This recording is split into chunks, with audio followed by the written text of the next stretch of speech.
Mula sa pagkakatapon ng mga Israelita sa Babylonia at sila'y nabihag, parang nawala ang kanilang yabang sapagkat kung paanong sila'y dati mga rebelde sa Diyos, nakuha nila ang kanilang hinahanap, napatapon sila.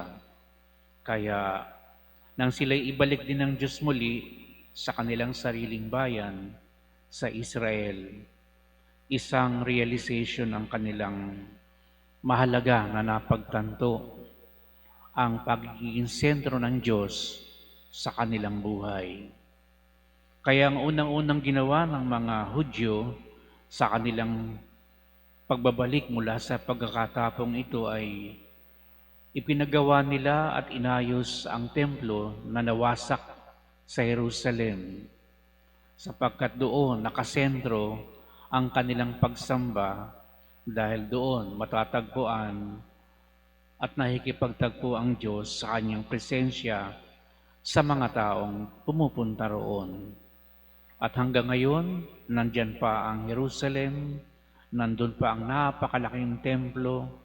Sa mga nakapunta na sa inyo sa Holy Land, sa Jerusalem, ito ang sentral na figura, ang gusali na pinaniniwalaan ng mga Hudyo na nakikipagtagpo sa kanila ang Diyos. At ang ganitong kaisipan, mga kapatid, ng mga Hudyo ay pinagtitibay ni Jesus sa mabuting balita. Nang dumating ang kanyang ina, mga kaanak at mga kapatid, dahil nabalitaan nila na si Jesus ay hindi na kumakain at napabaliw na raw, ay sila'y siyempre nagkumahog na pumunta to find out kung totoo talaga ang nangyayaring si Jesus ay dahil sa kanyang pagkaabala sa maraming bagay, sa mga ministeryo, sa pangangaral, halos wala na siyang panahon sa kanyang sarili. Baka nalilipasan na ng pagkain. At ito nga ang bungad ng mga tao, nandyan po sa labas ang inyong ina at mga kapatid. At sinabi ni Jesus, ang mga nakikinig ng salita ng Diyos at ang tumutupad nito, ang siya kong ina at mga kapatid. Ito ay afirmasyon na ang Diyos ay palaging sentro ng ating buhay. Dahil tayo isang malaking pamilya ng Diyos, ang ating pagiging pamilya ay walang ibang mag-uugnay at magpapatibay kundi ang salita ng Diyos at ang pagsunod sa kalooban ng Diyos. Dahil kung napakinggan mo ang salita, mahalaga na sundin mo rin ito.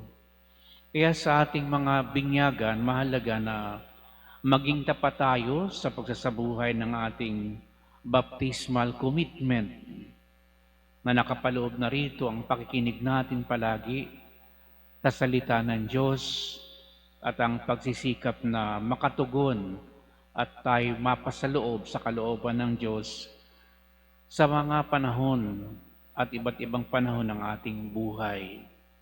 Kaya ito ang paanyaya ngayon, mga kapatid, ng Ebanghelyong ito.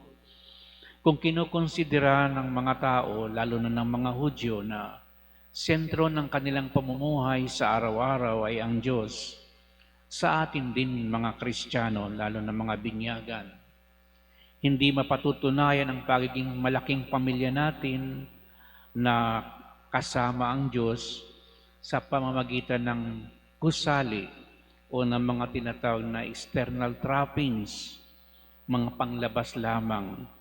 Mahalaga ay ang transformasyon na pwedeng gawin sa atin ng Diyos sa pamamagitan ng Kanyang salita at pagsasaloob nito upang maisagawa.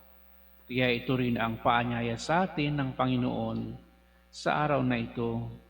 Hindi natin palagi ang biyaya na maging sentro ng ating kalooban, pagpapasya at gawain sa araw-araw, ang kalooban ng Diyos at ang Kanyang salita. Yung pagsasabi ni Jesus na ang aking ina at mga kapatid ay yung nakikinig sa salita at sumusunod dito, ay hindi nangangahulugan na nire-reject niya yung kanyang ina at mga kapatid. Sa katunayan, inaaperma nito ang papel ng Birheng Maria sapagkat siya ang perpektong disipulo ni Kristo. Siya ang totoong nakinig sa salita ng Diyos. Siya ang nagsaloob at nagsabuhay nito. Kaya, kumbagay, relate na relate kung pangmahal na Birhen ang pag-uusapan sapagkat sentro ng buhay ng mahal na Birhen ay walang iba kundi ang pakikinig sa salita ng Diyos at pagsunod sa kalooban ng Diyos. At yan ang pamilya ni Jesus. Kaya tayo mga kapatid, wala tayong ibang pwedeng maging batayan sa ating pang-araw-araw na buhay kundi tayo'y pamilya ng Diyos at ang pagkabinyaga ng isang band na matibay na pwedeng mag-ugnay sa atin upang tayo'y makapakinig at makapasok sa kalooban ng Diyos.